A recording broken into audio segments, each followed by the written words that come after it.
Yeah, Dan, you're a Cronenberg fan, right, Dan? Yeah, I like Cronenberg stuff. I mean, he's pretty talented, I guess. He's made some okay stuff. Yeah, he's a master. He's incredible. What's your favorite? Honestly, what we're going to talk about today ranks up there pretty high. I won't spoil the title just yet. It ranks up there pretty high. I like Crash. The one that's not the truly obscene one about people living in LA. Yeah. They don't make erotic thrillers like that anymore, I'll tell you that. Oh, man, I miss nudity in Hollywood. There was very little blood in this film for a Cronenberg film. But there's a lot of body, there's some body horror, at least in the sort of like contortions of the way that Keira Knightley is enacting hysteria. I feel like maybe we should say what we're doing now before and introduce the pod. We watched Crash, which is about how in LA sometimes people crash into one another just to feel alive.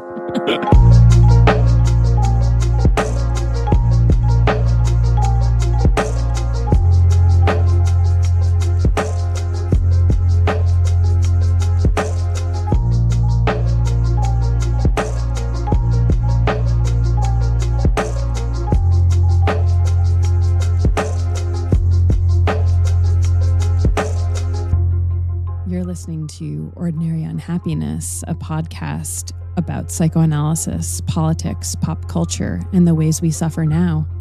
I'm Abby Cluchin. I'm Patrick Blanchfield. I'm Danielle. Today we're doing the first of an envisioned series on, I guess, what you could call psychoanalysis in film. And we are talking about Cronenberg's 2011 film, A Dangerous Method, featuring Keira Knightley, Michael Fassbender, and Viggo Mortensen as Sabina Spielrein, Carl Jung, and Sigmund Freud, respectively. It is based, I should say, on the 1993 book by John Kerr, A Most Dangerous Method. They took the most out of the title when they adapted it, but it is a very dangerous method. Let me say one or two things about it before we just get into it. Does that sound good? Yeah. Just a couple of like key themes to watch out for. Triangulation, triangles, people not communicating directly, the relationship between sexuality and death. Sabina Spielrein, played by Keira Knightley, is going to be prefiguring what we'll come to know as the death drive. I would also say that the idea of women as objects of exchange among men is pretty important here. I feel like the question of freedom, like freedom, the points of the movie where it basically says the theme, like, what is freedom truly? I just wish to be free. Before it's like, yes, freedom. It's a little heavy-handed. It's a little heavy-handed. And I guess I should also say that the title feels like it's really meant to be like kind of like distant and elusive, but it's really, really concrete. John Kerr in the book is like, Freud, fucking tell us your method already. Like, why are you sitting on it? You keep publishing all of these things about psychoanalysis and your results, but how do you actually do it? And so like the title is actually important here, like Freud's withholding of the techniques of the psychoanalytic method. And thus, what's really important from the perspective of scientists, like its non-replicability. So to the point of where, and we'll get into this in a minute, like was what Jung was doing with Sabina Spielrein, which forms sort of the center of the film. Like, was it actually psychoanalysis? Anyway, Patrick, what's this movie about? I mean, look. So this movie is about the relationship between a young Carl Jung, Sigmund Freud, his sort of would-be father or like imagined father and father of psychoanalysis, and then these sort of triangulations around a woman named Sabina Spielrein, who in the movie played by Keira Knightley bears only a sort of passing resemblance to the actual Sabina Spielrein, who is a kind of remarkable woman and psychoanalyst who I think we'll talk about. But just to sort of say this up front, like Kerr's book was written in the early 90s. Yeah. And the scholarship on Sabina Spielrein has really changed in like about the past decade or so. So for example, like it's not clear that Jung ever even analyzed her. Like there's some stuff in the biographical history that is contested and not really reproduced quite as well in the movie. We'll talk more about this as we get to it. But like, so this is like it's an attempt to tell the story of the struggle between Freud and Jung using this sort of heavily fictionalized actual person as a kind of like object of exchange between them or an object of contestation. Yeah. So I stumbled on this movie after I started reading some Freud.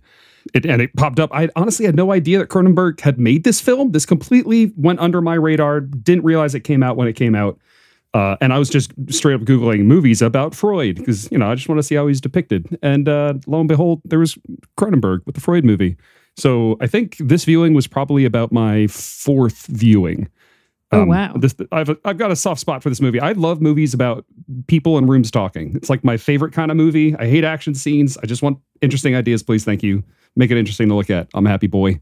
Was this the first time viewing for any of you? Yeah, this is my first time seeing it. I teach some of Sabina Spielrein stuff, and I'm very familiar with her biography. And Otto Gross, played by Vince Cassell here, amazingly, is very close to my heart. Ooh, yeah. I can't wait to talk about him. But I'd denied myself the pleasure of this movie in a kind of weird way until now. So I literally just saw it today for the first time. I saw it in the theater when it came out, and then I just watched it again with Patrick, and it was definitely a very different experience, both cinematically and also just I know more about psychoanalysis now than I did when it came out.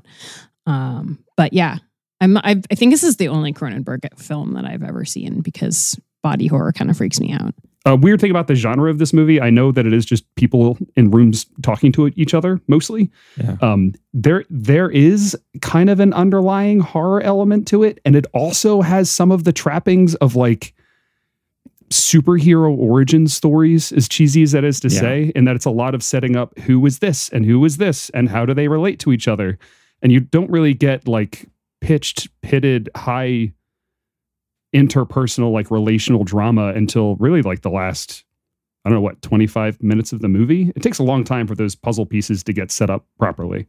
Yeah. And I guess I would also say, I think about the epistolary novel as a genre. This is in some ways an epistolary film. It's very driven by excerpts from the actual letters that Freud and Jung were writing back to each other during the brief period where they had a very intense friendship is not really the right word. Let's say overdetermined friendship. Overdetermined relationship, symbolic father-son ship, whatever. All sorts of. They were also professional competitors and colleagues.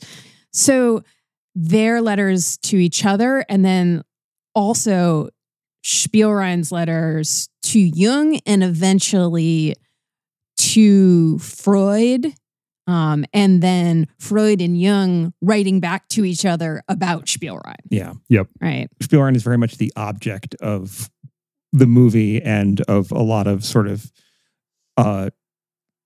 discursive circulation, all these letters and assessments of her, and yeah, absolutely, as both as patient and as love object. And this is one of the things that is really I think the movie is enhanced in some ways if you read the book first, because some of the real fidelity here is to those original letters. More than, as Patrick was saying, the portrayal, for instance, of Spielrein, and we can talk about the portrayals of Jung and Freud, which I think are a little bit more complex. It's interesting that she is kind of this object of the whole thing in this circuit of other people's reminiscences, because as Abby points out, I think Spielrein has her own voice, but also Jung has, I think the last count is Jung has written about the Spielrein case 12 separate times, and every single time the version is very different. He's an incredibly unreliable narrator. Mm-hmm. So yeah,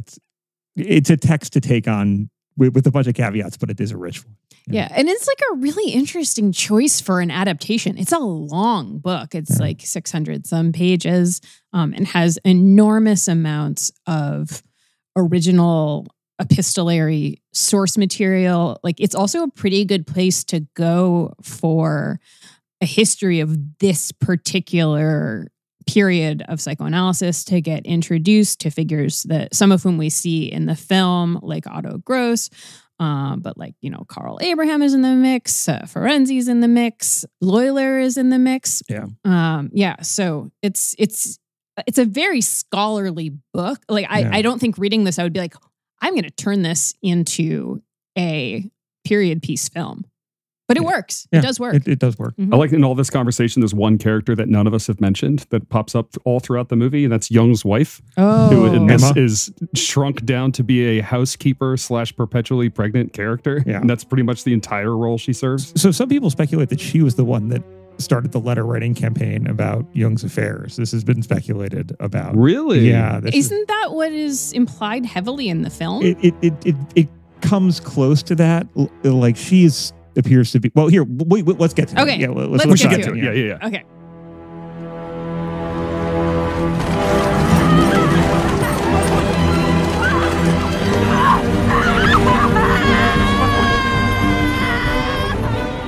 The film opens in 1904 at the Burghölzli in Zurich. And Patrick, do you want to say just a little bit about where that is? Because it's pretty significant. Yeah. Both for the film and for the history of psychoanalysis. Yes. So like psychoanalysis has in its sort of origins, like these, it has this kind of polycentric sort of origin story. If you're following the standard edition episodes, we've already seen how Freud has these ties to Paris, where he studied under Charcot, right? And later we'll be getting to the texts in the standard edition where he has some engagements with Berlin and with the sort of thinking that's happening there. But the real centers of the psychoanalytic movement, like during this early period, are between Vienna, Berlin, and finally Zurich, right? And so it's a very Germanophone sort of initially Middle Europa kind of thing. And traditionally speaking, Freud, is very much associated with Vienna, and of course has these ties to Berlin. But Jung and sort of the people that become the Jungians are associated with what happens in Zurich. But at the time that this movie starts, the Burghölzli, or I'm going to mispronounce it, whatever, this sanitarium under the care of Eugen Bleuler is the leading psychoanalytic inpatient, or at least psychotherapeutic with strongly psychoanalytic elements in inpatient enterprise in Europe. And this is where Jung is completing his doctoral work on word association stuff, but also seeing patients. Bleuler himself is a prominent figure. He probably coins the term ambivalence, or at least Freud credits him with this idea of ambivalence.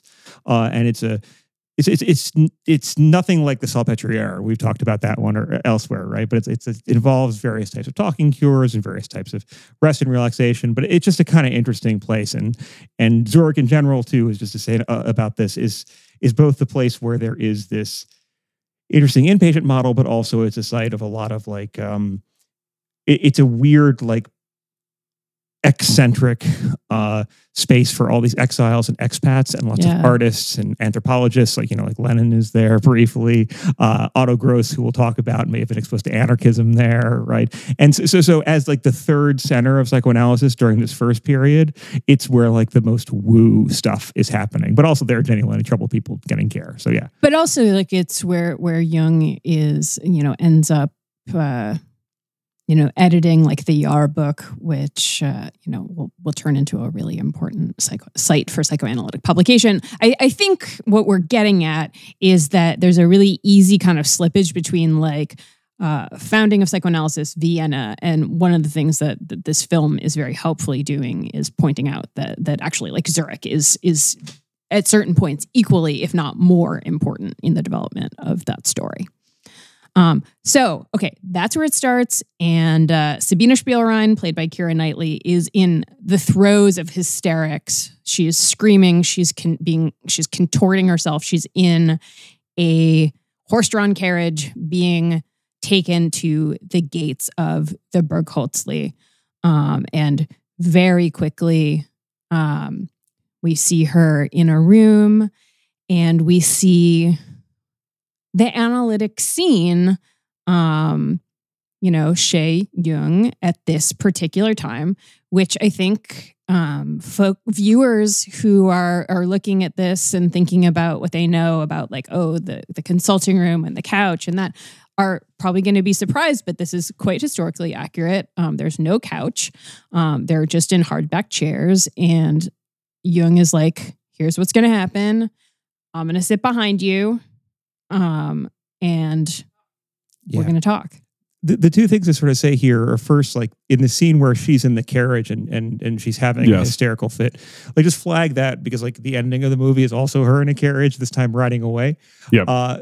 but also the description of the fit that we're given and the Kira sort of Keira Knightley acts out, that's drawn from actual hospital admission papers of Sabina Spielrein. I love the opening scene of this movie.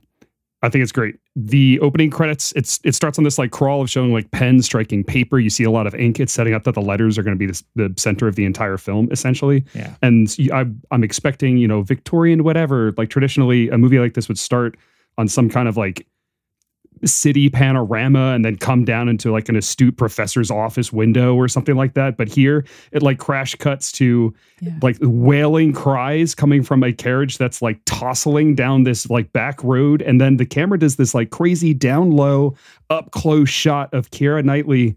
Like when she contorts in this movie, man, oh man, it looks painful to look at.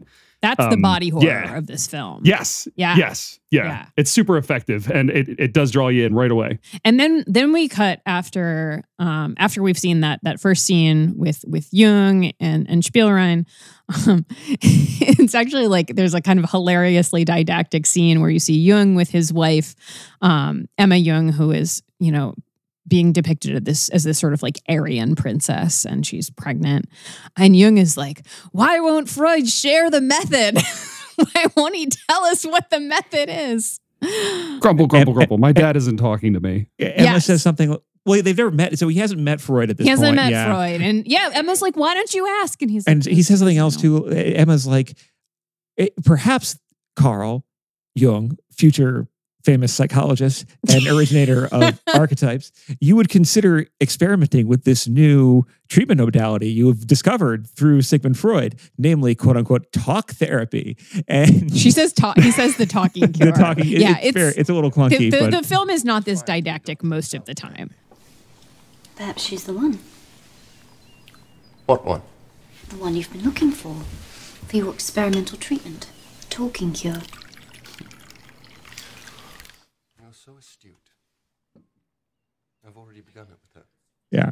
But I should say, just in the interest of clarifying something here, so in John Launer's biography of Sabina Spielrein, which I think is 2018, it's no longer clear that Jung actually did more than her introductory psychiatric admission.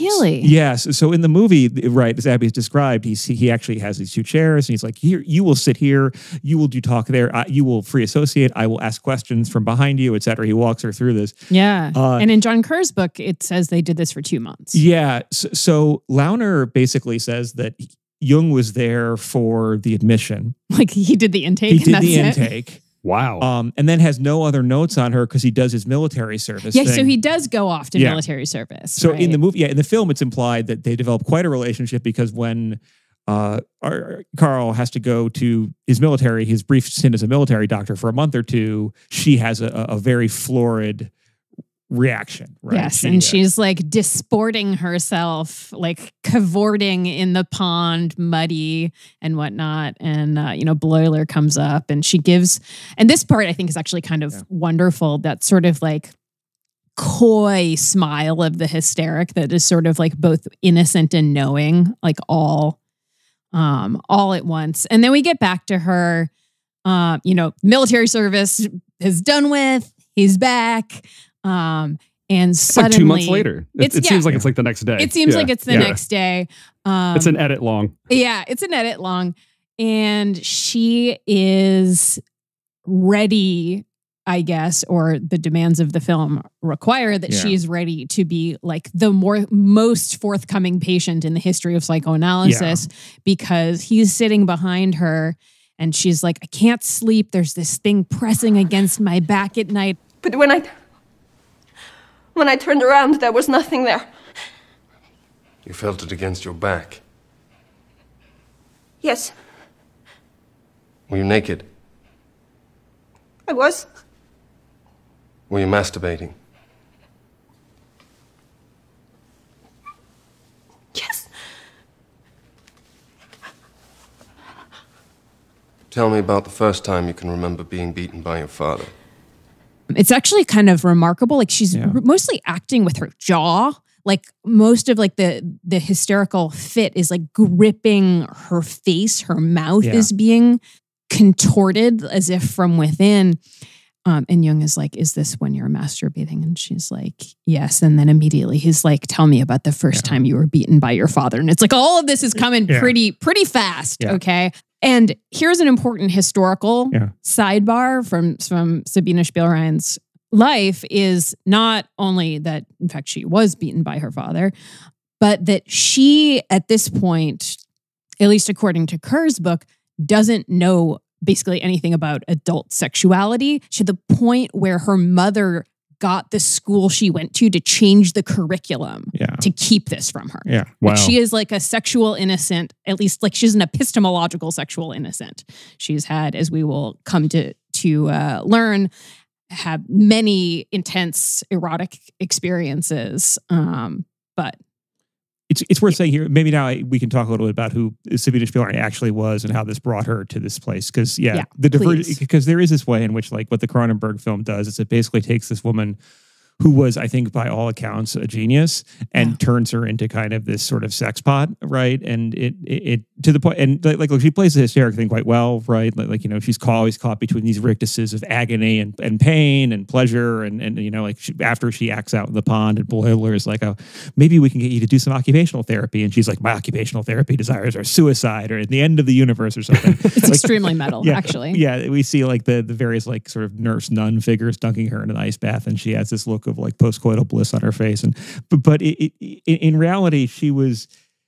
So the timeline it seems to be, and this is again superseding Kerr's account, and the books I'm using here are my God, I've read John Launer's biography, which is called Sex and Survival, and I strongly recommend. There is another more recent one. I'm thinking about the Angela Sells biography, Sabina Spielrein, The Woman in the Myth, which is really good about her early childhood and some other stuff. So, and then there's also that great chapter in Freud's Women. Yes, the Lisa Apignesi book.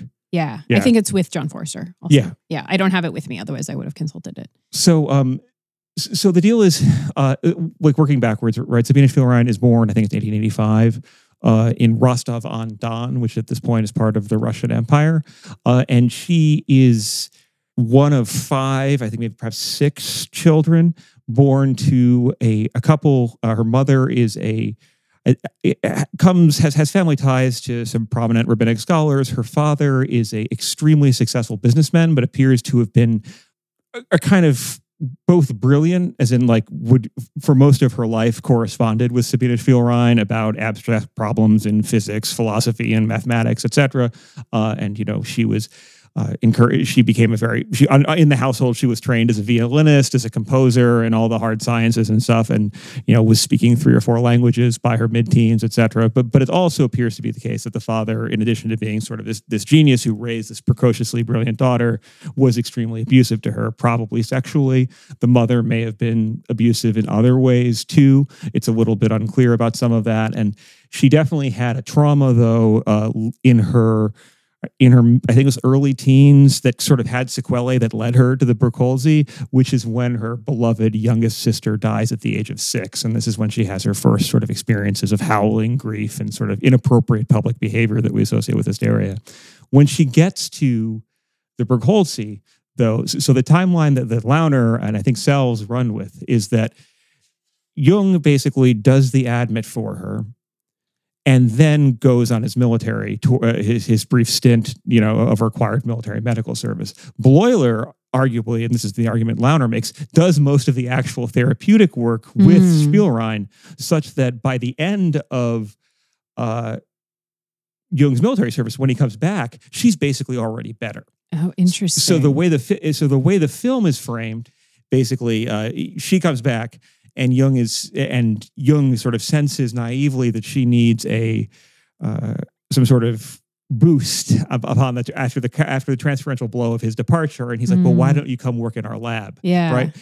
And the actual sequence of events seems to have been first that actually she showed marked improvement, and then proceeded to enroll and do work in medical school. At which point, Jung was like, as part of your medical school studies, come into my lab. And that what Jung would later describe as his analysis of her was actually a series of conversations that she and he had in circumstances in which she was also like attending lectures and stuff by him, and he was like telling her to come back to the lab to work on special projects, etc., and that these were largely unwanted. And just to tie a bow on this, it strongly appears that Bleuler cared a lot about her family dynamics, to the point that Bleuler wrote a bunch of, there's some documentation by Bleuler being like almost certainly abused by her father, and insisting that her family not come visit her. Oh, interesting. It's being like her family is not to be brought near her, and demanding separation from that. Jung, for his part, and contra the depiction in the movie, appears to have not really talked about her family and never to have addressed the question of abuse with her at all. Okay, so there's quite a lot. Wow. Yeah. So the stuff that happens that like some of the symptoms that she reports, like the thing on her, like the mucus alien on her back, may have been stuff she told Bleuler. Some of it may have come up later in these conversations with Jung, basically in his lab, where he was kind of, it appears that they may have also been sort of sexual advances and that she didn't want them. Because like she had a very positive transference towards him as both the person who had admitted her and then as this mentor in this lab. And he kept on being like, so tell me about your dreams and tell me about your family and tell me about this. But doing it in a mode that was all about like, so how does this relate to how you feel about me? The end sort of result here, though, that I think is kind of sort of striking is the image we get in the film of Jung as the sort of wounded healer, or healer who doesn't realize that he's wounded, slowly building up this woman intellectually, etc., may not be entirely accurate, and that in fact many of the things she told him in the conversations, which he later described as an analysis, were things she had already told and dealt with Bleuler earlier. So when we actually get in the film the scene of Spielrein in Jung's lab, it does seem there that she's still in the middle of treatment. Yeah. But also we do get this sort of like, oh, Jung is like, of course you'll be able to be a doctor. I'm going to like encourage your dreams. And the way that this is depicted is, so Jung at this point was in the midst of doing many experiments on free association. And of course, in another one of the scenes that kind of thematizes triangulation, the patient, or not, I guess it's sort of a patient. The test subject is the word I'm looking for, is Emma Jung. Yes. But in the film, Jung doesn't say that it's his wife. She's just doing this free association test, and Keira Knightley is like, so was that your wife? She seems sort of ambivalent about having a child. And he's like, you might be good at this psychoanalysis thing. When you said cap, she said where? Might that be a reference to contraception? You have quite a flair for this. Can I ask you something? Of course. Is she your wife? It's immediately a triangulated scene, right? Yes. Right. Jung is like, has Emma's hands on like these pressure plates to determine like how she's like measure some sort of electrophysiognomic bullshit. And Keira Knightley is like working with this like giant transparent slide rule, like the truthometer, or like tracking when shit hits the reel. And when Jung is like, is like, what do you think of when I say the word divorce? And then, Emma, she goes, no. No, yeah, but it plays up a lot of things right from the fact too that, like, again, Keira Knightley she's dark haired, her eyes are her eyes are sunk in her head, she's sort of contorted and sallow but smoldering. Emma is again like tall, posturally Aryan. Like they're really going for this. They're very much going. I mean, and then it's going to happen as soon as, and that's the next thing is going to happen, is that Jung is going to go to 19 Burghölzli, which is where Freud lives. So he's going to go to Vienna. He's making his pilgrimage there, and there we get, the theme of the Goyish Jung versus the Jewish Freud, which has already been set up in the relationship between the Jewish Spielrein and the extremely blonde, blue-eyed Emma Jung. So good to meet you at long last. Professor Freud. Most welcome. Please. So Jung and Freud get together in Freud's like extremely clubby looking office. Lots and lots of it doesn't look like if you've seen like the office in the Freud Museum or photos of that, it does not look like that. It looks like a men's club. What do you guys think of Viggo Mortensen's Freud? Oh, that's a good question. He's great. I think he's good. He doesn't seem like does he seem very Jewish to you, Abby? I mean, I feel like they try to go give you a sort of like Sephardic Freud in this sort of casting. I like that they're not going particularly hard for trying to get someone that looks like the historical Sigmund Freud. Yeah. Viggo Mortensen is way smoother, I think. Yeah, he's pretty classy coming down that staircase, yeah. But I liked it. I liked this casting. In fact, I like all of the casting in this film. Yeah. I feel like Viggo was shooting for the Freud of the page more than the Freud that you would have met in the flesh. Like smooth, quickly, cuttingly, quietly, very funny, always listening, always observing.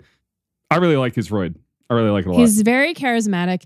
I feel like one of the things that comes through here though that is and again, I'm not looking for like just like like that. I think looking for fidelity in some sort of like uninterrogated way is like not a particularly interesting way of looking at a period piece. One of the things that we have talked about a lot on this podcast about something that's distinctive about Freud as a writer and in terms of not to reference the title accidentally, but in terms of his like own method, is that as Patrick likes to say, he posts Zels, and he's often like when he's not sure of himself, he's like pretty open about it. And I feel like this Freud is really like, I am right. I am right. Yeah. Sexuality is the etiology of hysterical neurosis. Yeah. If you cross me, I think they really play up the idea of Freud as like self-certain father figure. Yeah. And I think he really was a father figure to many people, but I don't think that sort of like real certainty about his theories is at all the case. Yeah, the film telegraphs this. I mean, in the first couple, the first time Jung sees Freud in the film and also IRL, right? And they have this famous conversation the last 13 hours. Yeah. The film is pretty heavy-handed, or at least very didactic about, Jung being like, but perhaps not everything is about sex, and maybe we need a more PR-tested, friendly firm than libido. So it's not quite as, it almost is that clunky, actually. The people will never accept sex. Yeah. And Freud corrects his pronunciation of psychoanalysis and shit. Yeah. I feel like the important thing to say here, though, is that one of the major things that brings them together in this famous 13-hour meeting is Sabina Spielrein. Yeah. Is that case. And so Jung tells this story, which is part of, as far as I can tell, like it's in the Kerr book. I don't know if it's like the intake notes or whatnot, but it's a story that Spielrein tells from like being a child. There's a lot of anal eroticism in this. In Spielrein's biography, I guess, but also in this film. But it's a story about her sitting on her heel and both trying to defecate and also keep herself from defecating. And Freud's like, aha, of course. She's going to be like an anal personality. She's going to be like this, that, and the other thing. And Jung is like, no, not this one. Those of my patients who remain fixated at the anal stage of their erotic development often come up with the most amusing details. And of course, all of them are finicky, compulsively tidy, stubborn, and extremely stingy with money. No doubt your Russian conforms to this pattern. Well, no, she doesn't. The masochistic aspects of her condition are much more deeply rooted than any anal fixations we may have uncovered. The two are intimately connected. She's like really disorganized. She's a masochist. She's idealistic. And the other important thing that happens in this first meeting is this setting up of Freud's Judaism as essential to psychoanalysis in some way. It's not like the sort of claim that you will get in other places about psychoanalysis as the quote unquote Jewish science, but it's about early psychoanalysis as being embattled. Yeah. And Freud is like, hey, we're Jews. And this is my favorite scene in this whole movie. Jung is like, well, I don't see what difference that makes. And Freud goes, that, if I may say so, is an exquisitely Protestant remark. Yeah. But yeah, so that's set up in this 13-hour meeting. At this first meeting, they sit down for dinner together. It's one of my favorite shots in the entire movie. Oh yeah, it's hilarious. But yeah, it's so funny. They sit down at the end of the table, and Jung just launches straight into like intimate details about this case and arguments about psychoanalysis. And the whole time he's taking, I don't know, 8 people's portions worth of whatever meatloaf they're eating or whatever, just loading his plate up. And Freud is just kind of gradually it's just this long shot of the two of them. And Freud's getting like annoyed and a little bit more annoyed. And then all of a sudden he stops and the camera for the first time cuts and shows like, 12 people Freud's entire sitting at this table. Whole family. His sons and everyone is there. They're all It's such a good, funny edit. It's so good. There's something about that scene too, where all Freud's kids are there. We should say and this dynamic of father-son that's playing out with Freud and Jung. It's also happening against the backdrop of what's happening in the Jung household, which has happened at this point, which is namely Emma's had 2 girls. Emma's had 2 girls and clearly has some sort of postpartum depression stuff, but also has maybe some characterological stuff too. But also, Jung comes across like a real asshole. She's always saying, "I'm going to give you a son." Jung, for among other things, complains to Freud about how, or maybe he complains to Sabina Spielrein at some point about how his wife got pregnant again and they had to miss a trip to America, to the U.S. It becomes very clear that Jung is a self-centered asshole, and his wife is increasingly suffering in various ways while also not exactly being a princess herself. But yeah. Anyway, so then we cut back to Zurich, and we get what is another one of my favorite parts of this film, which is the Otto Gross section. Oh God. Patrick you're obsessed with Otto Gross. Yeah. Tell us a little bit about Otto Gross. Also, I love Vince Cassell because Vince Cassell is he's amazing at everything. That's exactly the word for him. He's louche. If anyone's seen Brotherhood of the Wolf, sorry, I'm just standing Vince Cassell. I love him in everything. He's great in Ocean's 12, whatever. It doesn't matter. The point is Vince Cassell plays Otto Gross and he's perfect. Otto Gross, we should say, is actual historical figure and was important in the very prominent early history of psychoanalysis. Yeah, and we'll talk about this more. In fact, I'd like to do a full episode on Otto Gross. And Otto Gross's writing is really remarkable, though also very fragmentary because of the way he sort of lived. Otto Gross was an anarchist psychoanalyst, is fair to say. Mm-hmm. And in fact, it's speculated that he may have spent some time in anarchist circles in Zurich. And in fact, at some point, so when he's brought to meet Jung, he's meeting Jung also at the request of his father. And to sort of, so it's both a professional consult, but also like Jung is analyzing him and so like dealing with his health issues. And Jung, I just have to get this part in here. Jung is like, so it seems like you feel threatened by your father. And this is what Gross says. He says, anyone with any sense feels threatened by my father. He's extremely threatening. Yeah, his father was a monster. I think if memory serves, his father, I sometimes get him and Judge Schreber's father confused because they're both very similar. I think his father may have been like one of the first like criminologists, like Austrian Empire criminologist, or was like a which makes sense as to why Jung would, because Jung is kind of in that world, in the criminological world. Yeah, he's some sort of in any event though he's an abusive monster. Yeah, right. Like he's one of these like massive horrible tyrant dads, and in response to that, Otto Gross develops both a kind of idiosyncratic psychoanalytic approach that involves things like something he calls mutual analysis, where basically people take turns analyzing one another, and which is kind of what he and Jung sort of do in this movie, at least but also that idea of mutual analysis. Which is foreclosed by Freud when Jung is kind of secretly sneaking up on trying to do that. Yeah, exactly. That's a good call. Yeah, Freud has no part of this. Won't tell Jung some of his dreams, but the deal with Gross, he has boundaries. Yes, he does.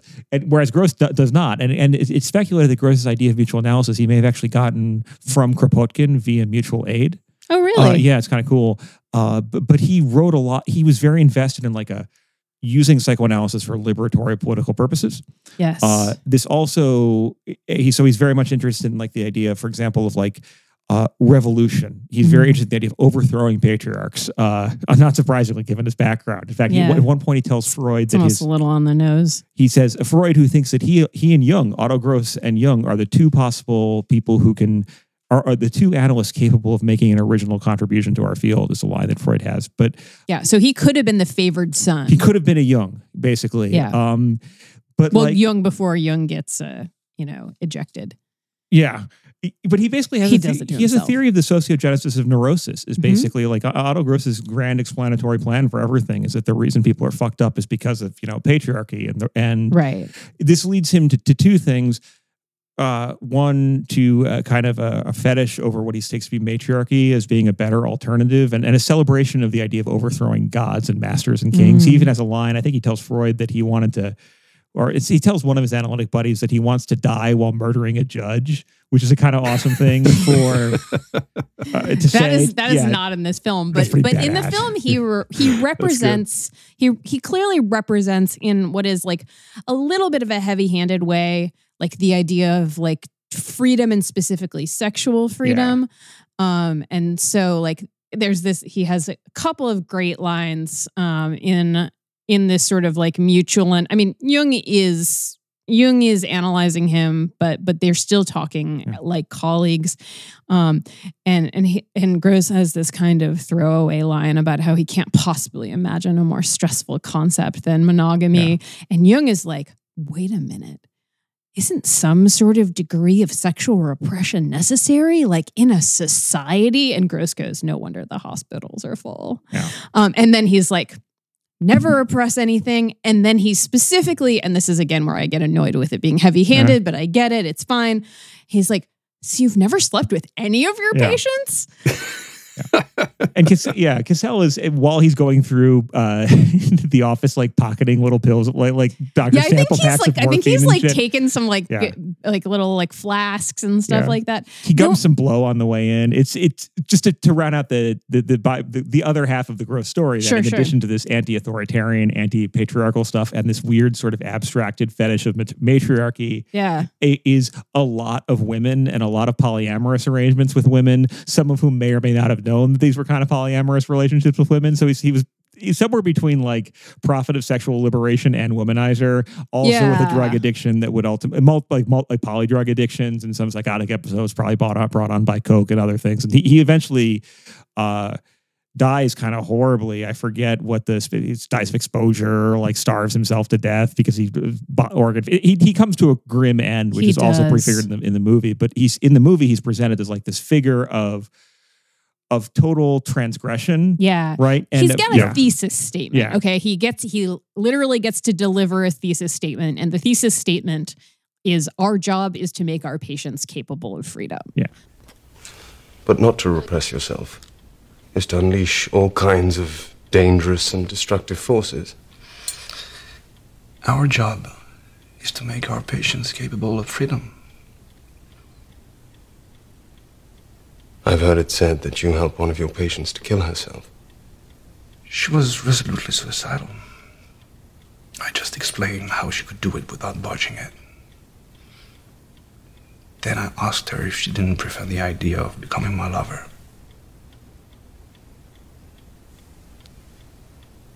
She opted for both.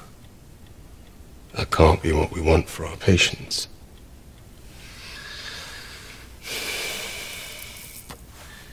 Freedom is freedom. But clearly, given the question that he's just posed to Jung, for him, that does involve potentially sleeping with your patients. So that immediately sets us up because Spielrein is in the university now, or she's in medical school, and she sees him outside of the context of the Burghölzli, and she kisses him. And, we get back to Otto Gross talking to Jung, and he's like, dude, like beat her, like in a hot way. Like that's what she wants. Like just do it. Like when we see, so that's pretty much what happens. And we get our awesome spanking scene. Yeah. So, Jung comes up to, Spielrein propositions him. She kisses him and is sort of like, this is my apartment. Like, come find me. And he pretty soon comes up to her apartment and it's on. And, they show the blood. I think he's sleeping. So, it's implied that she is a virgin. I will say that historically, I did spend some time looking into this, and Kerr talks about it over and over and over. Is like did they do it? Did they not? Did they? Because there's all of this language in Spielrein's letters to Jung, and some of this, by the way, is in a diary that's sort of addressed to Freud. Yeah. I mean, the sort of way that people are addressing other people about. I mean, it's just like at some point reading this book, I was like, oh, this is just like being in 6th grade. Yeah. Like people passing notes to each other. But it does seem like it's possible that they did not have intercourse because of there is all of this stuff about the fantasy and fear of Spielrein having Jung's baby. Yeah, it seems like the record that Launer and I think Sells go with is that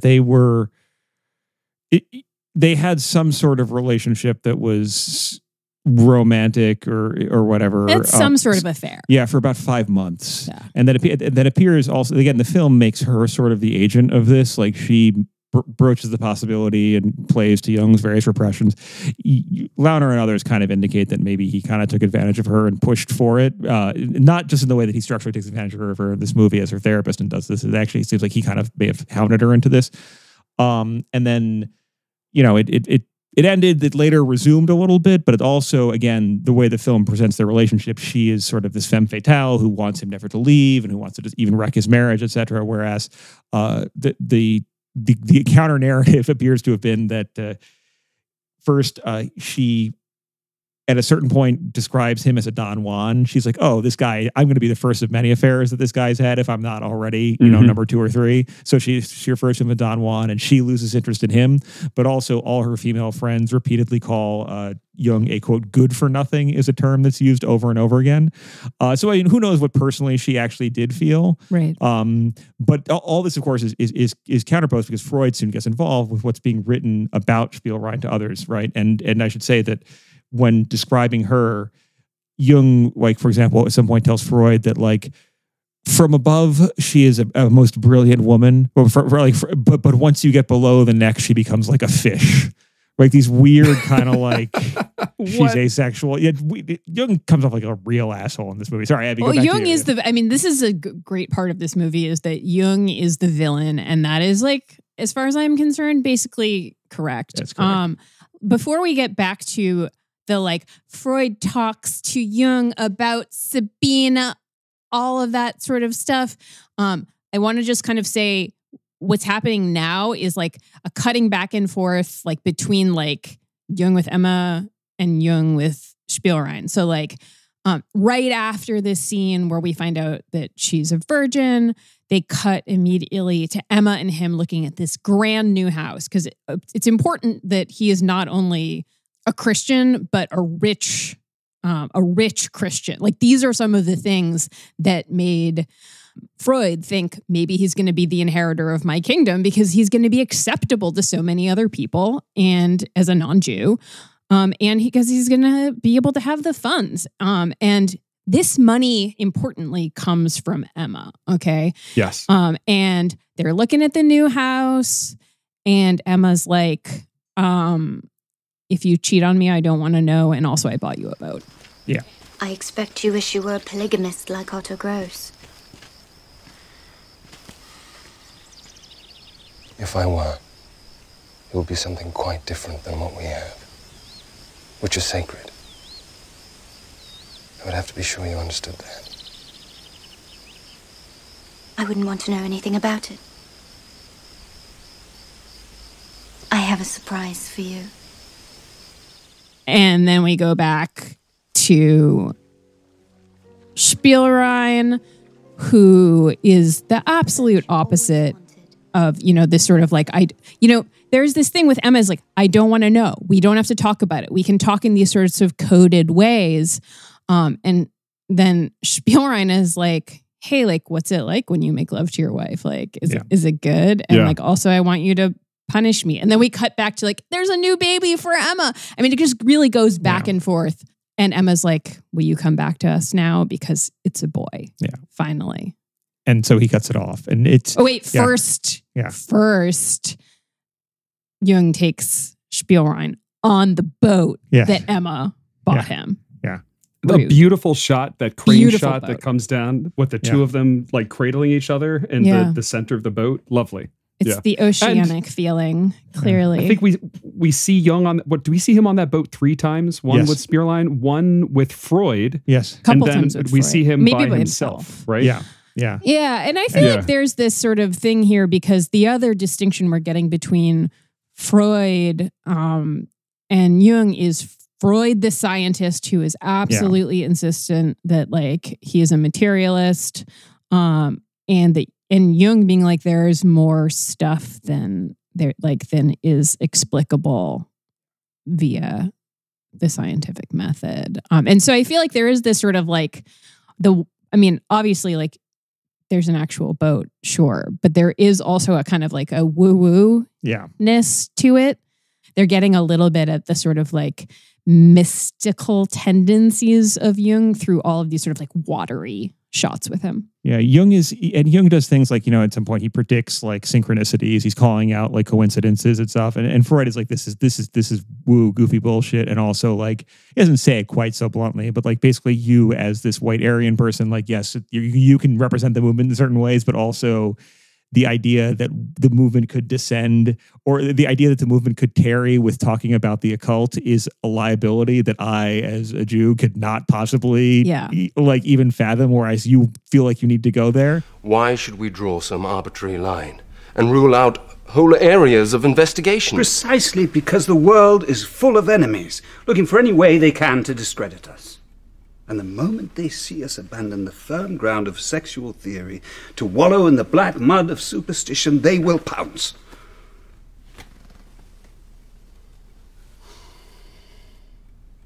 As far as I'm concerned, even to raise these subjects is professional suicide. You must... I knew that was going to happen. What? I felt something like that was going to happen. I had a kind of burning in my stomach. What are you talking about? It's the heating. The wood in the bookcase just cracked, that's all. No, it's what's known as a catalytic exteriorization phenomenon. A what? A catalytic exteriorization phenomenon. Don't be ridiculous. My diaphragm started to glow red hot. Look, I know it's late. And another thing. It's going to happen again. What? In a minute, it's going to happen again. My dear young friend, this is exactly the kind of thing I'm talking about. You must promise... You see? That's just... You really can't be serious. There are so many mysteries. And I guess the other thing that's happening is that the film tropes like... So if Cassel, Otto Gross, Otto Gross is a view of like liberation or freedom, but that can involve like a complete transgression and pleasure. And Freud involves this kind of notion of repression and also like reminding everyone of his Judaism, but also like, realistically assessing anti-Semitism in the society in which he lives. The therapy that Jung is described as sort of yearning for, but we never see him actually deliver, and that in some ways, like Spielrein realizes in spite of himself, is like a therapy that gives people something. It's not, it doesn't just heal them. It gives them something, or think about their past. It moves them forward and gives them something creative and new to be. Right. Yeah. And that's what seems to be driving Jung. And it's deliberately difficult, I think, to resolve his own sort of personal trajectory in relation to that. Right. Yeah. And I mean, if you want to learn more about this, and like, I guess we will probably have to talk about Jung more on this podcast, even though neither of us cares for Jung for like a whole host of reasons. Some of them related to anti-Semitism, some of them related to the collective unconscious, some of them related to his heavy reliance on symbolism and universalism. We don't have a lot of use for Jung. Love some Jungians, though. There's some yeah, your friends. for sure. If you're listening to this, please no but hate. I think there's this thing. But I was going to say is that like although I do not care for Jung, I do think that his autobiography, Memories, Dreams, Reflections, is really, really interesting and really worth reading. But the argument that Patrick is talking about here is staged back again in Freud's study, and Freud is like, stop fucking around with mysticism, and Jung does all of the, he like does all this. It's like he's like, I'm feeling something in my diaphragm, and like something falls, and he's like, it's gonna happen again, and you can just see Freud being like, this is not gonna work out, right? And so I like the way they stage this sort of like basic temperamental and theoretical disagreement between them here. I think that's really nice. And the other thing I wanted to say is that like the name of this podcast is Ordinary Unhappiness, and that is a famous line from Freud about what the best that psychoanalysis can deliver to a patient is freeing you from neurosis to a life of ordinary unhappiness where there can be, you can experience love, you can have meaningful work, right? That is the argument here. Is Jung is like, we got to give them something more. And for Freud, that is fundamentally irresponsible. Yeah. And he calls it playing God or something along those lines. Yeah. It's worth just saying here that like the film doesn't quite tie the two, but I do think, and this is something that maybe we can talk about later in another episode, that there's a more than incidental connection between Jung's anti-Semitism and his mystical sort of like destiny stuff. Yeah, we're gonna have to like really dig into that and dig into some text and different. But here it's the way it comes together in the film is essentially that Jung is trying to have things both ways, right? And clearly is enacting certain repressed sexual stuff that he's got going, but also like he's unwilling to like necessarily like he's not gonna go a full Otto Gross and be like, this is part of my method. Right, because Otto Gross has the most dangerous method in this movie because he's like, sometimes I tell my patients that, sure, I'll sleep with you, but like it's not going to fix your problems. We're just going to have sex, and either they choose to do that or they don't. Well, I think he also says like he helps a patient commit suicide, but also he slept with her for. I mean, yes, that is the most dangerous method. It is true. Very chaotic. It's a very chaotic method. Whereas it becomes clear as the film progresses that there's both some stuff that Jung doesn't want to sit with, but that he's willing to enact in private. I mean, Jung at different points in his life. I mean, like the protesting again. Just to be clear about this, folks. Like Jung's anti-Semitism, like on the record, written stuff, is just beyond the pay. Like it is. Yeah, we're not talking about it that much today because it actually doesn't play that big of a role in his writings at this particular point in his life. Yeah. We're not downplaying it. Yeah. But it appears much more in his later writings. This is a good segue to go into the relationship that then happens as a sort of like triangulation of sorts between Spielrein, Jung, and Freud, insofar as that ultimately there's a connection that's forged between Sabina and Sigmund. Yes, but before that, Freud comes to visit Jung. They go boating, and Freud is like, so this is like important plot moving things. Freud is like, there's some word that you've been having an affair with one of your patients, and Jung just straight up denies it. It's absolutely untrue. Well, of course it is. So I've been telling everyone. What's being said? I don't know. But the woman's been bragging about it. That somebody's sending out anonymous letters. Usual sort of thing. Bound to happen sooner or later. It's an occupational hazard.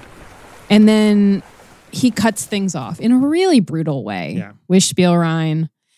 And then Freud is gone and Emma Jung is happy.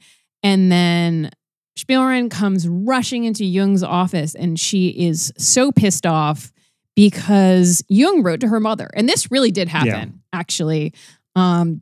And Spielrein's like, what the fuck? Like, I'm still your patient. And he's like, no, you're absolutely not. And you know, your mother wrote to me and I told her I can't see you anymore unless like it's in my office. And I told her, here's what my fees are. And he doesn't need the money. That's the other, like so she stabs him. She slashes his cheek with a letter opener, which really did happen. This also reminds me, remember when we talked about observations on transference love? Like, this is the thing that happens with the insurance agent and the free thinker. Right? Yeah. Like, you know, the atheist dies without being shriven, but the minister gets an insurance policy. It's like, this is what happens when you give in to the force of sexual desire in the patient. Although, as Patrick has pointed out, there, you know, from the historical record, we do not know whether or not this actually was being driven by Spielrein and all, and perhaps it very much was coming from Jung. We have no way to know. Yeah. But in the film, she stabs him in the face with a letter opener and then leaves him 20 francs, which is his fee. And honestly, it's like a mic drop. It's a great scene. Kind of moment. And then now, Patrick, this is then when we get Spielrein writing to Freud being like, will you see me in Vienna? And Freud's like writing to Jung being like, who do you know her? Yeah. Who is this lady? New number, who this? Exactly. To gloss sort of what happens here, essentially, both in the film and in real life, Freud accepts Jung's denial of having a sexual relationship with Sabina Spielrein at face value.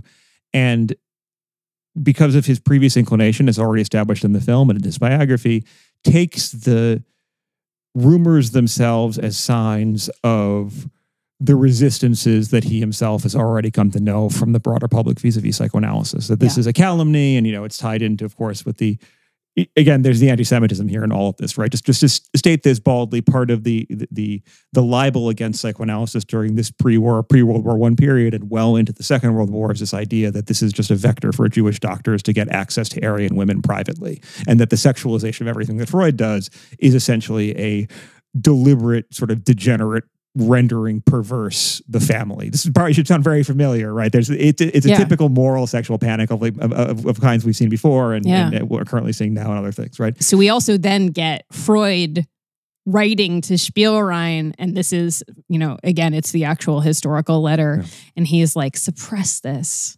forget it, which is like hilarious coming from the person who is, you know, a theorist of perhaps our greatest theorist of repression. He's basically saying this is actually your transferential baggage. And so what happens again is Freud believes Jung, and together they Freud writes back and rejects the Spielrein, right? And this is in Launer's account, the letters are not, we don't have all of them between all three parties in different directions. It appears that Freud may have kind of suspected Jung of some stuff, and Jung may have, in addition to lying to Freud, and obviously trying to sort of like either just straight up lie to or gaslight Sabina Spielrein, was deceptive to Freud about some other things, and Freud may have been Freud may have been lying a little bit. Like no one looks good coming out of this except for Sabina Spielrein. Yeah, totally. She's the only one who with the integrity who did to like move forward and be like, no, this. I need this to be redressed, and that's when the rejection that she gets from Freud is sort of the final straw, and that's what drives her to do what happens next. Spielrein comes to see Jung on the occasion of learning that he is leaving the Burghölzli, and she tells him, and you know, so even then she's like a fucking class act, okay? Yeah. She's like, Freud loves you, like Jung. Freud loves you, but also like you lied to him. And she wants him to tell Freud the truth. And she wants Freud to write her back to confirm, you know, she wants her reputation back, because I think we haven't said this enough, but like she's in medical school. She is training to become a psychologist and, you know, and a psychoanalyst specifically. The only really good thing we see Jung do, honestly, in this film as a doctor or maybe as a person is be encouraging to her about this, and specifically to her, I think, as a woman at this time. And even suggesting to her that her own struggles as a patient might be a strength as a clinician, right? Yeah. But anyway, so Jung is like, okay, I will do this. And he does confess to Freud in a letter to a father, as specifically to Freud as his father figure. In view of my friendship for the patient and her complete trust in me, what I did was indefensible. I confess this very unhappily to you, my father figure. And Freud apologizes in a letter to Spielrein. And then they head to America. And this is the only time that Freud ever went to America. And they do some fan service for people who are into psychoanalysis by doing the famous line where they're pulling into New York Harbor. Take it from me. What you're looking at is the future. You think they know we're on our way? Bringing them the plague. But first there is a scene when they're still in the middle of the voyage. They're on the deck. And you get a scene that sort of mirrors the one with Otto Gross, which is like a sort of mutual analysis.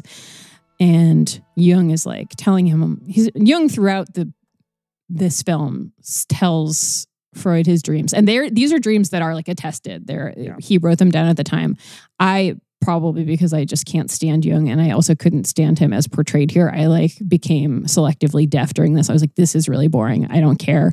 This is the dream about the horse, right? Now the horse was earlier, but this dream actually was interesting. This dream is more interesting. It's not the horse dream. This is the dream about the Swiss-Austrian border. Yeah. And where only good things happen. So it's so obvious that it's about like the breakdown of their relationship. And Freud is like, he spells this out. But then Jung's like, how about you? Any good dreams lately? And Freud's like, well, I had an elaborate dream, but I don't think I should tell you. And Jung sees this as a slap in the face, right? Yeah. That you are not my colleague. You are my inferior. But honestly, if you are cool with somebody anointing you like the crown prince, right, your symbolic son, this seems super okay to me. Like, yeah, there are going to be some things I'm going to keep. I'm going to keep from you. I think in the context of the film, the implication of, I mean, maybe I'm saying the obvious, but the implication in the film is that it was probably a dream about Jung. Right? Oh, absolutely. Definitely. Yeah. And it's, I mean, like Jung, like getting on the boat, like Jung, like parts ways because he's got a first class cabin, right? Clearly there's signs of fracture happening between them, but like Jung is kind of in this portrayal looks like he's the golden child, right? Yes. And all this, and he was expects to be right? during this period. He was absolutely, and this is part, we should say, of Freud's lifelong pattern, which he fully admitted to, of like making best friends and then breaking up with them.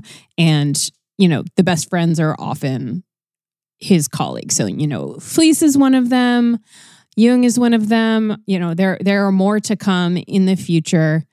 This, by the way, was an important moment, this America trip in the history of psychoanalysis. It's the first and only time that Freud goes to America. His lectures are wildly successful. I wanted more of the American. I mean, like we never see them disembark, right? We do. We do get an amazing shot where, as Freud pronounces that it's a plague, we cut to their point of view, and Freud is holding a cigar, and the Statue of Liberty is between them, and the cigar is sort of like just below her midriff as the boat moves. It's a visual pun. Yeah, it's a visual pun, and sometimes the cigar is much more than a cigar. Yeah, yeah. But yeah, like I wanted more of the American trip. Like I will talk about Freud's visit to America some other point. We will do a Freud in America episode because there's lots and lots about that Freud has to say about America. None of it flattering. Meanwhile, back in Zurich, Sabina Spielrein goes to visit Jung because she has sent him her dissertation, which I believe was on schizophrenia. Yeah, so to say something about her, I'll talk about her career after the movie, after the movie ends, after our discussion of the movie ends. But her academic work was truly remarkable. Her medical dissertation was a monograph on speech dysfunction in schizophrenic, like pressured speech.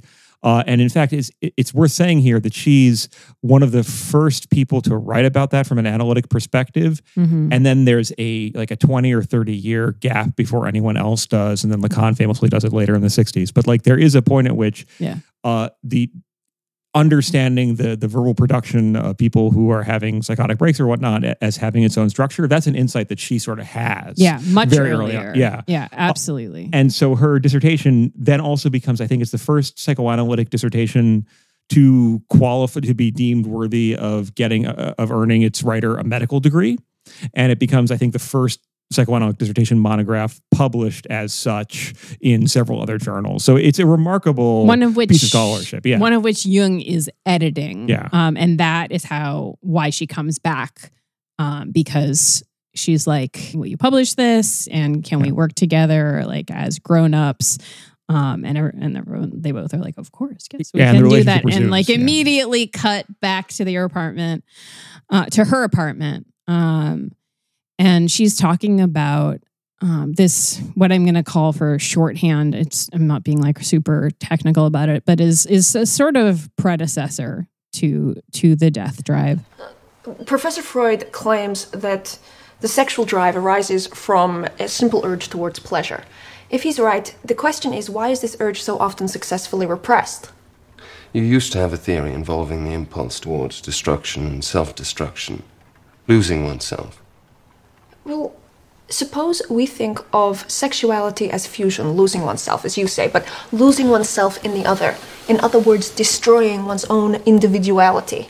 And wouldn't the ego in self-defense automatically resist that impulse?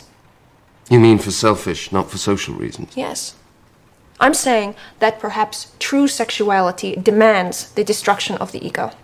I'm going to go ahead and say that this is the only actually hot scene between them, because she actually gets to talk about her own fucking ideas for the first time. Yeah. And he's kneeling. He's in this sort of like posture where it's like, and she's at the desk. Yeah. And yes, it does lead into a sex scene. There's lots of spanking and lots of mirrors. She's very into watching herself get spanked.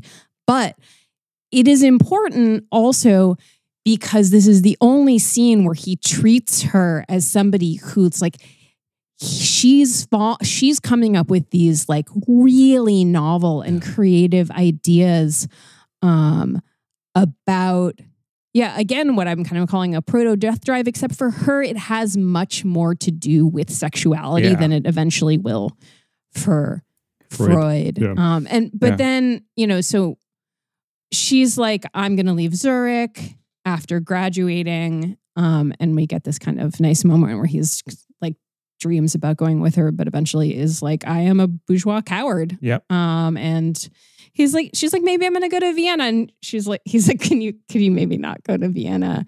And she's like, and again, we go back to this freedom. She's like, I must go wherever I need to feel free. And he starts sobbing.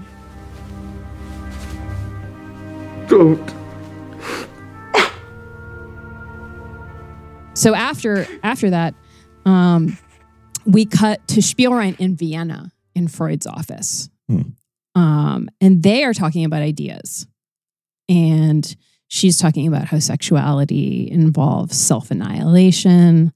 And she's talking about sort of the relationship between sexuality and our inclinations towards destruction and death. And you see, I think the way the film is really painting this is when Freud starts thinking about the death drive. I don't know whether that's true or not, but he's really intrigued, although he disagrees with the formulation. But again, major triangulation happens here because Spielrein is trying to sort of mend the argument, like the quarrel between Jung and Freud.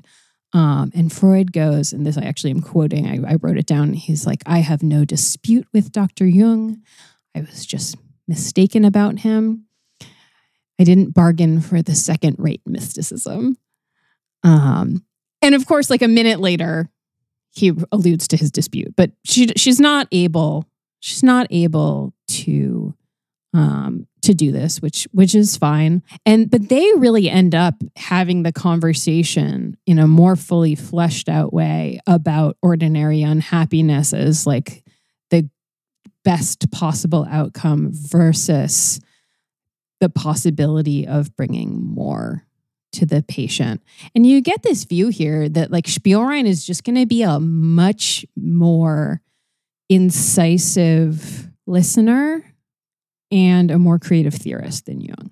Yeah, the other interesting aspect of this conversation too is that the question of like Freud as pessimist and Jung as optimist, which is sort of like one of these things the film kind of plays with. Like Freud just wants to heal people back to kind of maintenance level norm in a shitty world, whereas Jung has because the world is as it is. Yeah, whereas Jung, this sort of golden child, has this capacity to like create and dream of new possibilities while also being completely sort of inured to what that may be doing to other people, and particularly people like Freud. Is that Spielrein kind of represents a third place insofar as that she's gesturing towards some sort of healing possibility, right? Yeah. And she remained, she still, after the one last time she saw Jung, she remained on good terms with the psychoanalytic establishment as a whole. And, even she wrote to her father, right, even after the Russian Revolution. But she seems to be, the question of like her quote unquote optimism or pessimism doesn't come down, isn't shaded as neatly. Instead, she seems to want to reconcile these two opposite men. Yeah. And the other vector of connection that she has with Freud, which speaks to this pessimism optimism thing, is Freud's like, if Jung surprised you, that shouldn't have been the case, because at the end of the day, you were Jewish and we're Jewish. We're Jews. Yeah, and, we're and, Jews. Yeah. And he says, literally, put not your trust in Aryans. Yeah. Put not your trust in Aryans. We're Jews, my dear Miss Spielrein.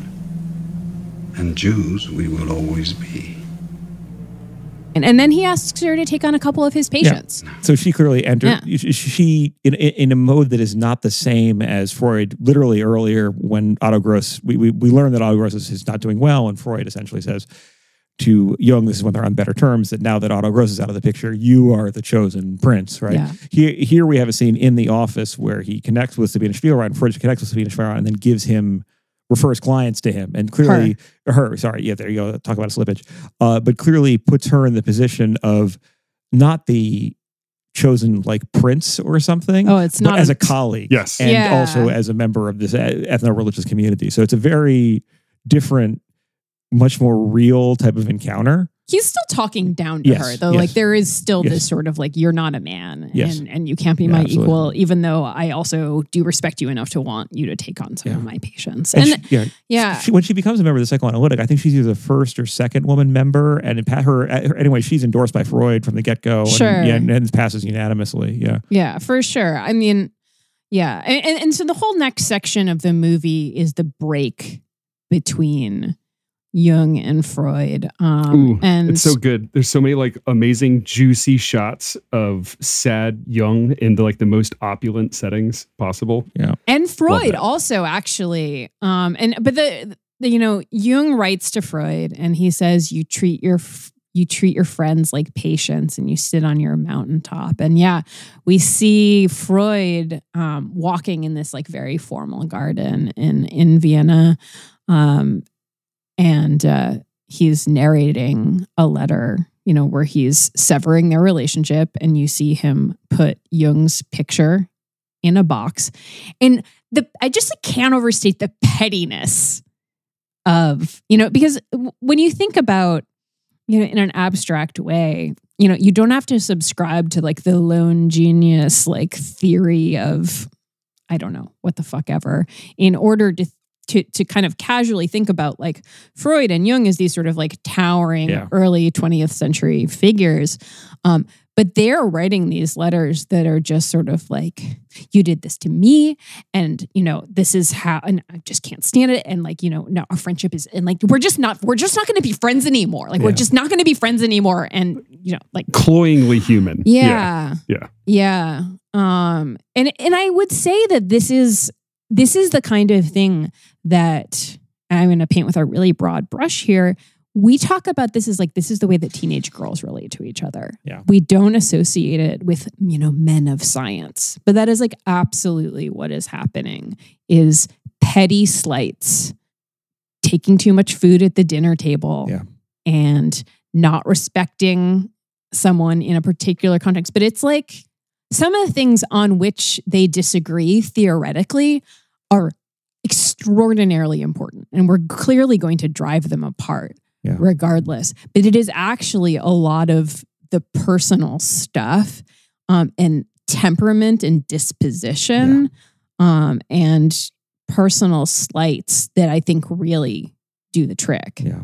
It's striking too, because Spielrein, who has every reason to be personally slighted by both these men, winds up forgiving both of them. Yeah. Right. And also trying to pursue a rapprochement between them. And when that fails, in many ways, her work is, she cuts her own path. Right. And we'll talk more about that in a minute. But yeah, the break happens with Freud.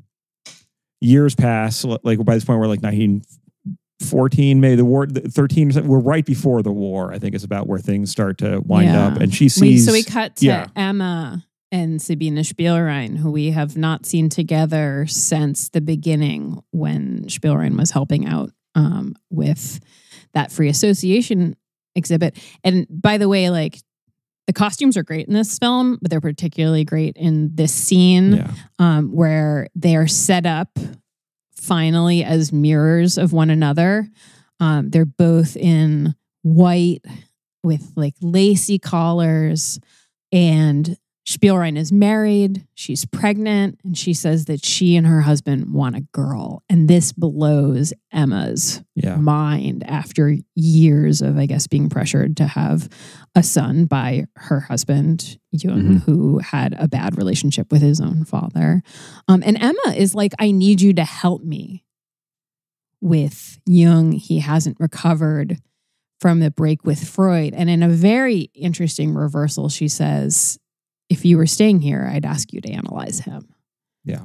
It's wild too, because like the response of Sabina Spielrein is essentially to be like, no, that's not my ministry and I'm not staying here. She's no one can help him more than you can. Yeah. Which like, who knows if that's like true or if it's just like, you know, your problem. Yeah. She definitely extricates herself in the final carriage from yet another triangulation, but not before she has one more talk with him. Yes.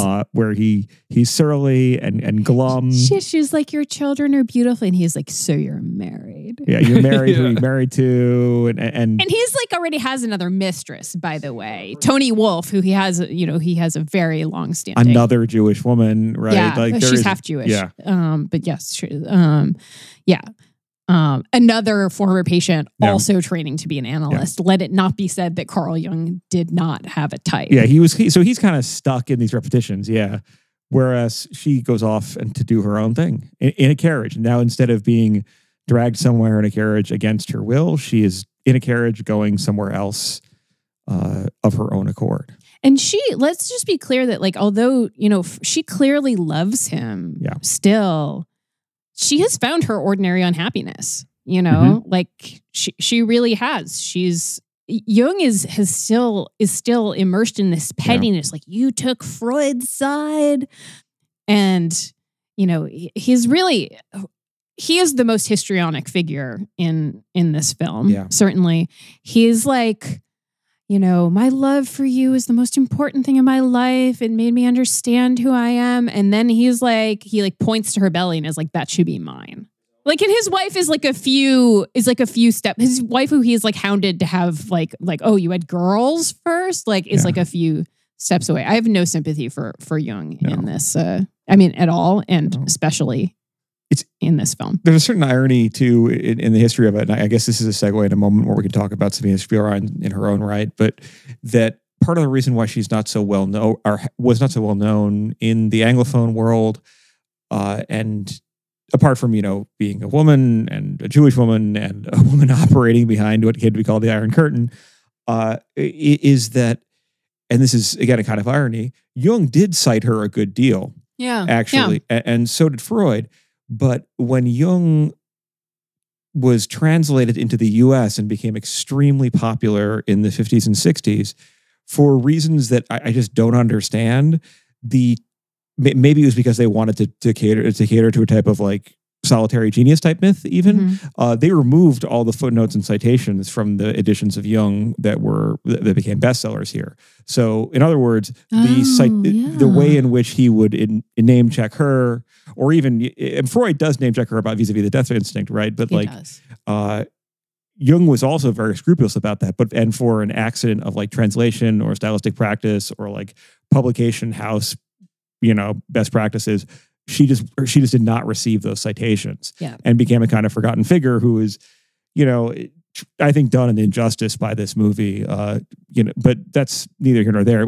I can run through sort of like her own quick, like what happened to her. We get little title cards. Please. First, I want to encourage people to check out her essay, her most famous essay, or at least the essay that comes up in this piece, right, in this film, which is, I believe, maybe dated in 1915, was written earlier than that. It's called Destruction as a Cause of Coming into Being, right? And it's where she title. Yeah, it's a great title. It's a kind of dizzying work. It's a little overly referential. Some critics have said, like it resembles. Well, it's got notes of like Montaigne and even Lucretius in it, insofar as that she talks about these like cosmic oppositions between the need to create and the need to destroy. But what makes it interesting and very different from what Freud later will talk about as a death instinct, and what we will talk about at great length as a death instinct, because I already have, as a death drive, is she is extremely invested, not just in sort of cosmic religious notes, and there's even a shout out to Christ in this paper, which shout out to Christ, which Freud is like, what? Yeah. What are you doing? Yeah. I'm with Lacan on this one, where he's like, oh, if we must say I suppose we must say a few things about Christ because he is, after all, a significant figure. And it's like, okay, yeah, that guy. We don't forget about him.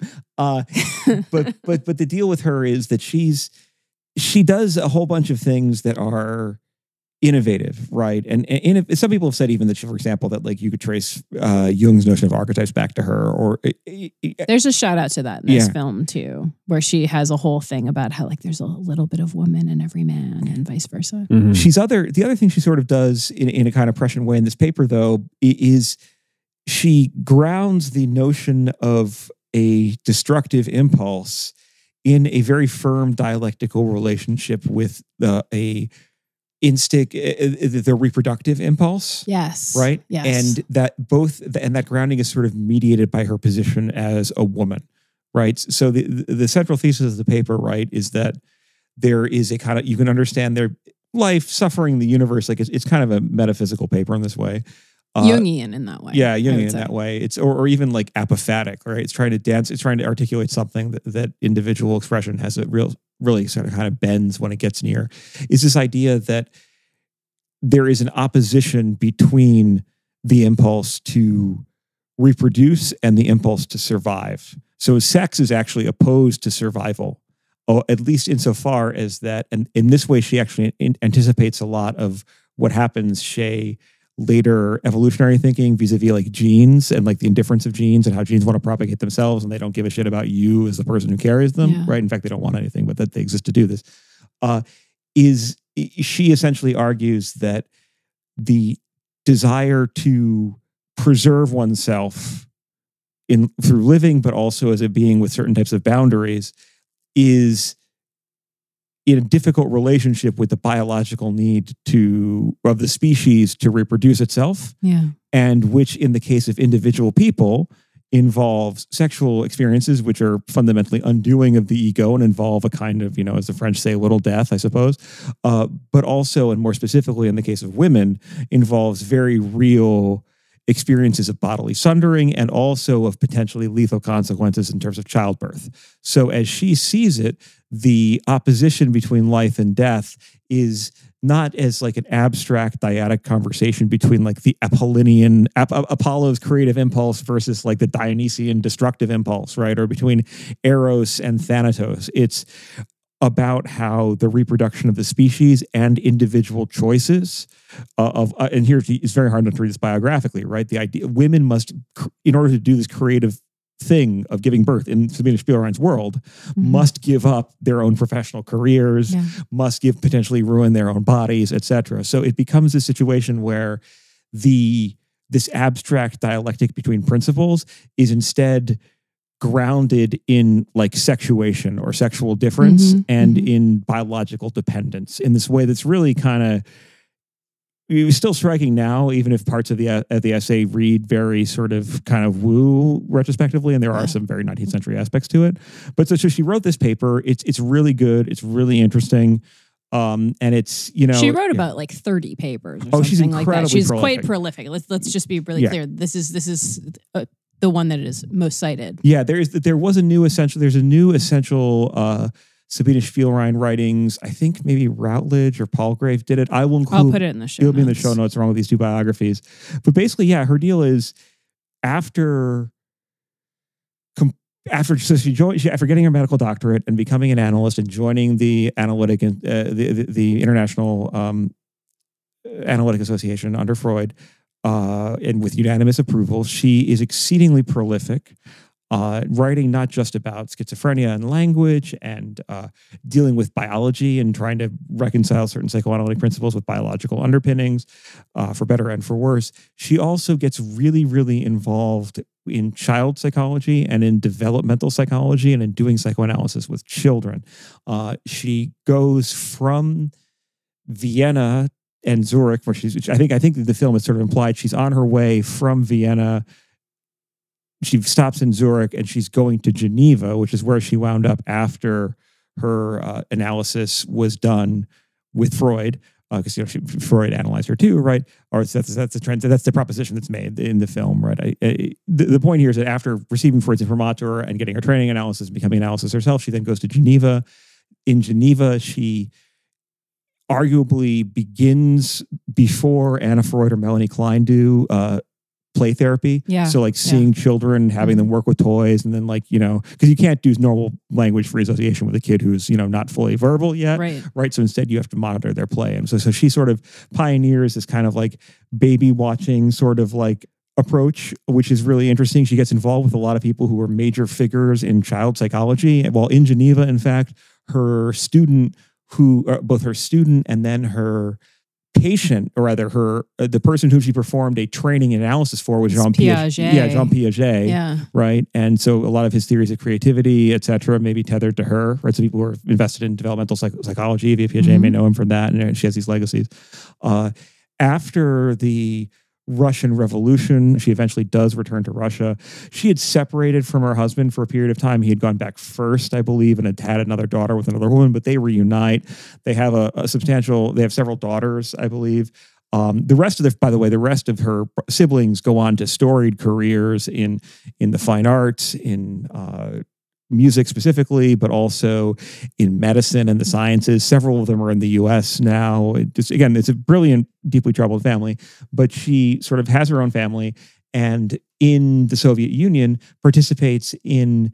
It's an interesting era we'll have to cover some other time, but there's a sort of an efflorescence of psychoanalytic efforts at the end of the revolution. Or we talked about how Otto Gross represented like this anarchist vision of psychoanalysis. There were definitely Marxist psychoanalysts. Some of them were Russian, many of them were Russian Jews, and they returned to Russia, and their whole thing was, we can use psychoanalytic theory to do things on the social level that have clear implications for like uplifting workers, et cetera. So among other things, she founds a preschool that runs on psychoanalytic principles.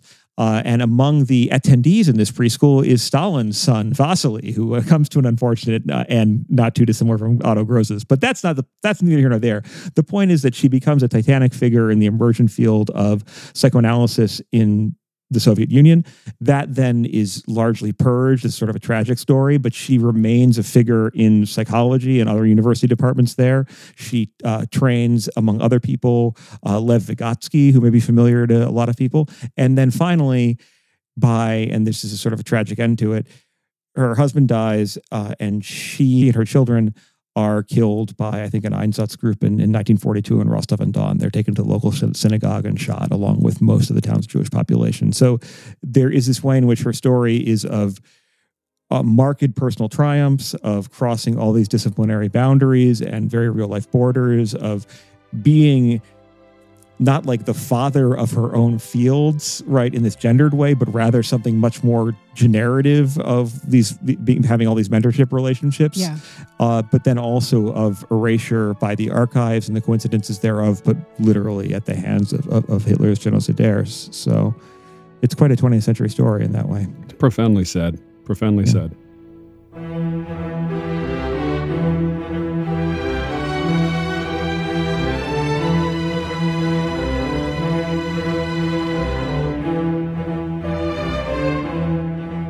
So, final thoughts on A Dangerous Method? I love this movie. This is like a warm blanket for me. And I keep going back and forth every time I watch it. I always come away wondering who... Obviously, Sabina is supposed to come out the quote-unquote winner at the end, I guess. She's the most composed. She is the most ahead of her. She's the one that has like a bright future. Freud's like, I think he like passes out in a scene pretty close to the end. He's clearly on the end of his ropes, and we just have sad dad Jung sitting around. But there's that one scene in the movie when Jung claims to be able to predict the creaking of the house, and he anticipates it and predicts it. And I don't know why, but that scene does a lot of work in my head to make this movie feel like it's validating Jung's breaks from Freud in a lot of ways. So I don't know how I feel about where that lands. That's the only like knuckle in this that I kind of run into every time I watch it. But if this movie was a warm bath, I would soak in it all day. I enjoy it.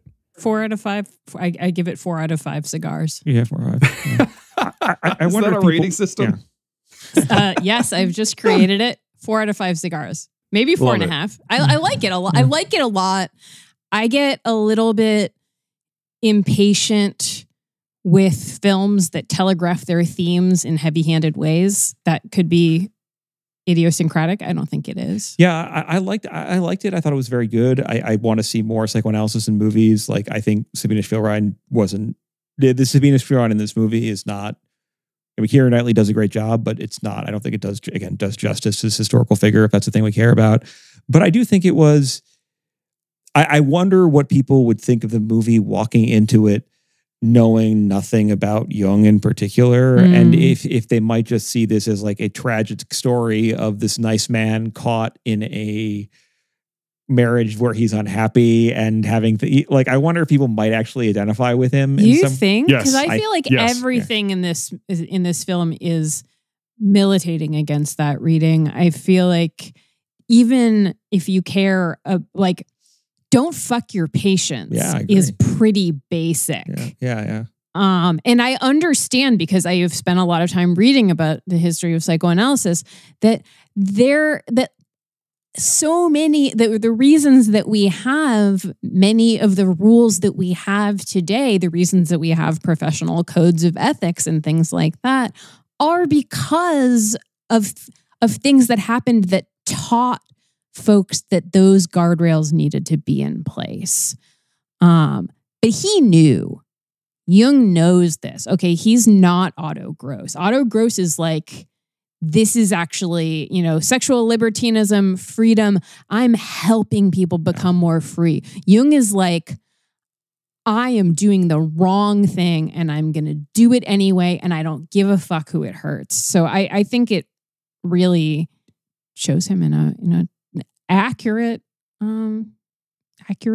negative light. I don't know. I feel like I maybe land on the other side, Abby, because I do feel like in the way the film is constructed, I didn't go into this completely blind, but I didn't know a lot about Jung when I first saw this. Mm-hmm. And there is a sense of like, you meet a profoundly naive Jung at the beginning. He then gets a father figure who introduces him to Otto Gross, who gives him permission to do unseemly things.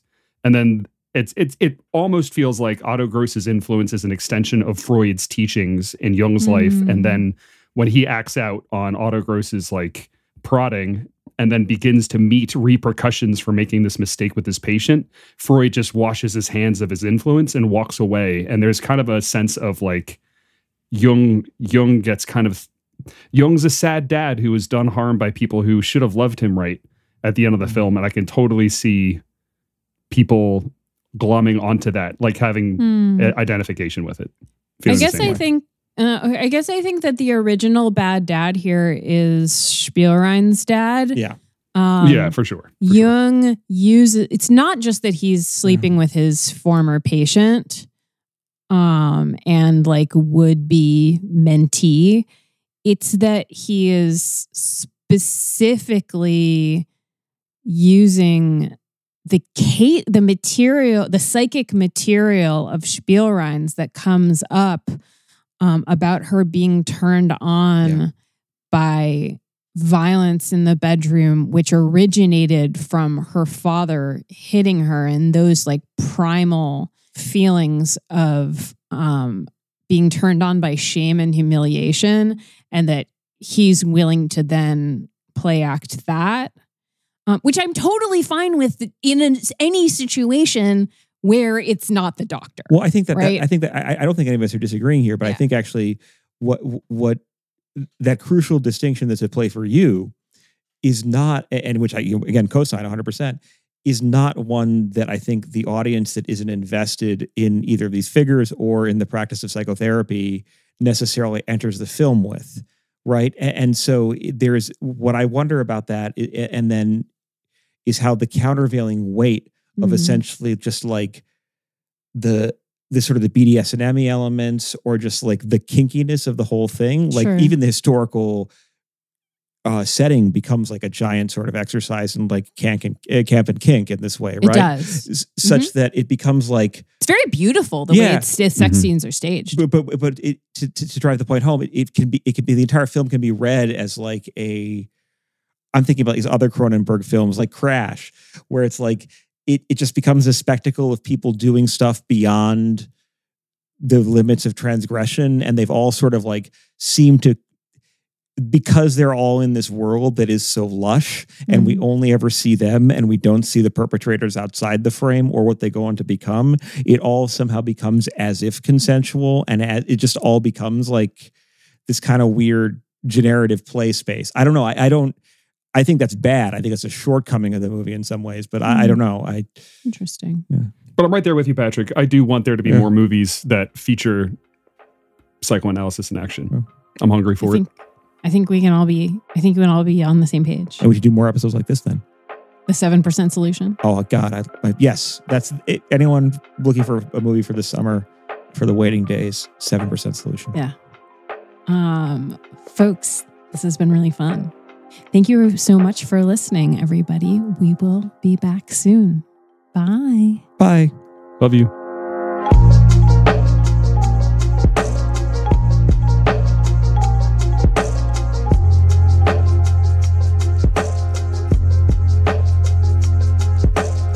This has been an episode of Ordinary Unhappiness, a podcast about psychoanalysis, politics, pop culture, and the ways we suffer now.